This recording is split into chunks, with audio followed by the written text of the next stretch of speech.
જોગીદાસ બાપુ નીચાને ઢાળીને પૂછે છે કે બેન બેટી દીકરી બેટા એકલી છો જંગલમાં વગડામાં? હા બાપુ એકલી છું. મારા મા બાપ તો બચપણમાં મરી ગયા ને, તો મારા મામા ભેગી મોટી થઈને મારા મામાના ઢોર ચારું છું. એમ નથી કેતો બેટા, હું એમ કહું વગડામાં એકલી છો, તારી ઇજ્જત આબરૂની તને બીક નથી લાગતી? જમાનો બહુ ખરાબ છે, અટાણે અંધારું થઈ જાય, હમણાં જ ઢોર લઈને ઘરે વહી જા બેટા. આવા વગડામાં એકલું જુવાન બેન દીકરીને ન રહેવાય. અને દીકરી ઓળખતી નહોતી કે આ જોગીદાસ ખુમાણ પોતે છે. એને કીધું કે બાપુ અમારા વિસ્તારમાં બીક ન હોય બેનું દીકરીઓને. કે કેમ બેટા બીક ન હોય?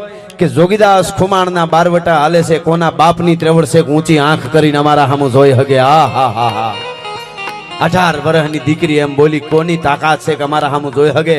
મર્દના ફાડિયા એક તરવારના ઝાટકેથી બેતરીન ચામડા જીવતાને ઉતારી લ્યો ને તોય જોગા ખુમાણની આંખ ભીની ન થાય. ઈ જોગીદાસ બાપુ ખુમાણની આંખેથી આહુડા આવીને મૂછે અટકી ગયા. શું કામે? બે હાથ જોડીને આંખમાં આંસુ આવી ગયા. હુરજને એમ કીધું કે હે દાદા હુરજ, આતમતા હુરજને કીધું માને મારું કુંડલા મળે ન મળે મારે કાંઈ પરવા નથી. ભાવનગર માને કે ન માને, હવે હું જોગો ખુમાણ કહું છું મારે કાંઈ જરૂર નથી. પણ એક વાત તારા પાસે દાદા હુરજ માંગુ છું કે મારા નામના ભરોહા ઉપર આવી 18 20 વર્ષની દીકરી ઢોરા ચારે ને દાદા હુરજ એની આબરૂ રાખી લેજે. એનાથી વધારે મારે કાંઈ નથી જોતું બીજું. આ હા હા શું પવિત્રતા છે તમે આ